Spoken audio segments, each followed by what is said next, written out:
আসসালামু আলাইকুম। Hello everyone, তো চলে আসলাম প্রতিদিনের মতন আরেকটি রং ভিডিওতে। তো আশা করি সবাই ভালো আছেন আল্লাহর রহমতে, এবং আমিও আপনাদের দোয়াতে আল্লাহর অশেষ রহমতে ভালো আছি আলহামদুলিল্লাহ। তো আজকের বিষয় হলো সময়কে দোষারোপ করা যাবে না। আজকের বিষয়টা কি হলো? সময়কে দোষারোপ করা যাবে না। তো সবাই মনে সহকারে শুনবেন। আমরা সময় সম্পর্কে কিছু একটু কথা বলবো, সবাই একটু মন দিয়ে শুনবেন এবং ভালো লাগলে সবাই শেয়ার করে পাশে থাকবেন ইনশাল্লাহ। এরকম ভিডিও দেখতে চাইলে কমেন্টের মধ্যে জানাবেন সবাই ইনশাল্লাহ। তো চলেন আজকে সময়কে দোষারোপ করা যাবে না। সময় বা যুগকে গালি দেওয়া বা দোষারোপ করা নিষিদ্ধ। হাদিস কুদসিতে এসেছে, আল্লাহ বলেন, মানুষ কাল বা সময়কে গালি দেওয়া, অথচ আমি এই কাল বা সময় এর নিয়ন্ত্রক। একমাত্র আমারই হাতে রাত ও দিনের পরিবর্তন ঘটে। হাদিস নং সহিহ বুখারী 6181।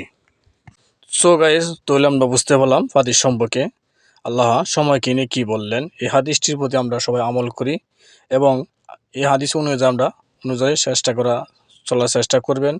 কেন সময় প্রতিদিনের হাদিসে কী বলা হয়েছে, তো এভাবে আমরা সময়কে গালাগালি করি, সময়কে অনেক কিছু কিছু বলি, যে যেটা বলি, দেখ আজকে সময়টা আমার কাছে ভালো না, এই সেই বলি, আজকে সময়টা আমার কাছে এরকম গেছে, দেখ আজকে তোর সময়টা ভালো না, কালকে বলি।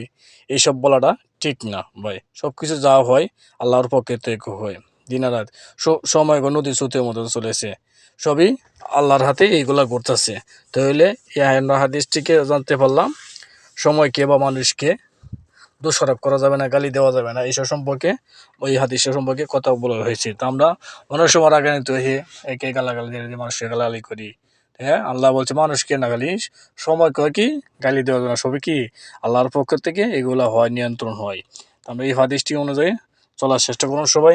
তো গাইস, তো কেমন লাগলো আজকের হাদিসটি সম্পর্কে একটু, তো বলতে গেলে কমা দেখবেন। আমি যতটুকু পারি আপনাদের একটু বোঝাবার চেষ্টা করলাম।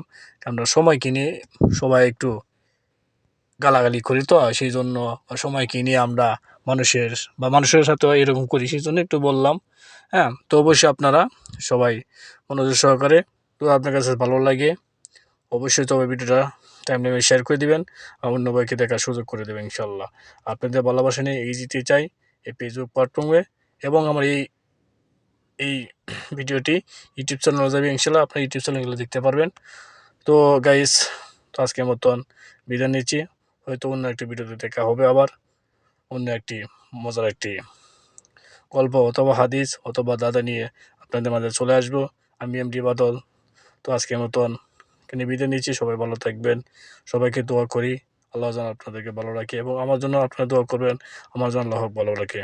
আল্লাহ হাফেজ। আসসালামু আলাইকুম রহমতুল্লাহি ওয়া বারাকাতুহু।